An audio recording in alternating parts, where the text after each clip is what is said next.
Apakah kalian pernah mendengar tentang obat fenobarbital? Apa sih fenobarbital itu? Fenobarbital adalah sejenis obat yang termasuk dalam kelas obat barbiturat, yaitu obat yang bekerja dengan memperlambat aktivitas di otak. Obat jenis ini digunakan sebagai antikonvulsan atau obat anti kejang, hipnotik atau obat tidur, dan sedatif atau obat penenang. Dalam psikotropika, fenobarbital termasuk golongan ketiga. Oleh karena itu, salah satu masalah yang dapat diatasi dengan fenobarbital ialah kejang, yang mana kejang merupakan kondisi medis yang ditandai dengan aktivitas listrik yang abnormal di otak, sehingga dapat menyebabkan berbagai gejala, termasuk kejang, kehilangan kesadaran, dan gangguan motorik dan sensorik lainnya. Pengobatan kejang sering melibatkan penggunaan obat antikonvulsan yang dapat membantu mencegah kejang berulang dan memperbaiki kualitas hidup pasien. Kelompok kami mengangkat klaim pemberian fenobarbital berpengaruh baik terhadap penurunan resiko kejang berulang.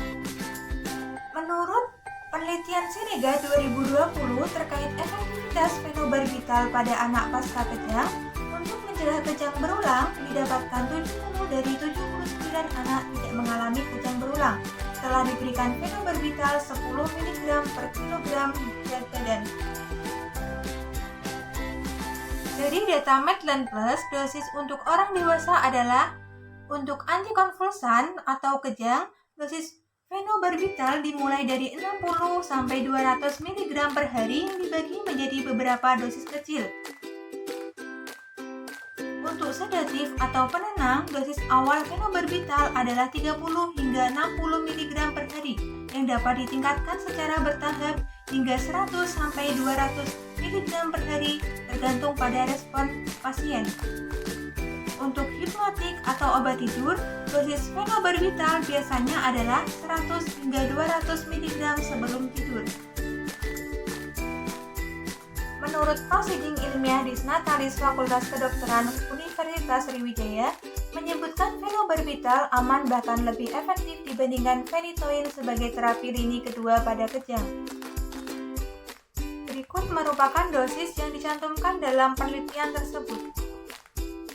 Pemberian fenobarbital dilakukan atas indikasi. Pemberian sebaiknya dibatasi dari 6 sampai 12 bulan hingga kejang tidak berulang lagi. Kadar fenobarbital dalam darah dipantau tiap 6 minggu sampai 3 bulan. Menurut jurnal yang diterbitkan oleh Universitas Sains dan Teknologi Komputer, fenobarbital bekerja pada reseptor GABA sehingga menyebabkan peningkatan inhibisi sinaptik. Hal tersebutlah yang menyebabkan adanya efek terangkatnya ambang kejang.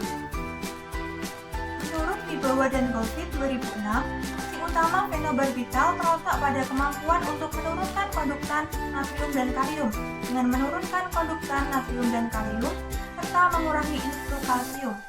Fenobarbital membantu mengurangi aktivitas listrik yang berlebihan dan mencegah terjadinya kejang. Perlu diingat bahwa penggunaan fenobarbital harus selalu dilakukan di bawah pengawasan dokter yang terkualifikasi dan sebaiknya disesuaikan dengan kebutuhan masing-masing pasien. Jika hal tersebut tidak dilakukan, maka akan memiliki efek samping, diantaranya kantuk, sakit kepala, pusing, dan mual.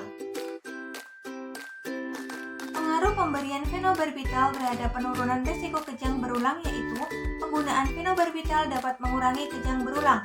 Berdasarkan data-data hasil penelitian yang dibahas sebelumnya, maka dapat disimpulkan bahwa pemberian fenobarbital berpengaruh baik terhadap penurunan risiko kejang berulang.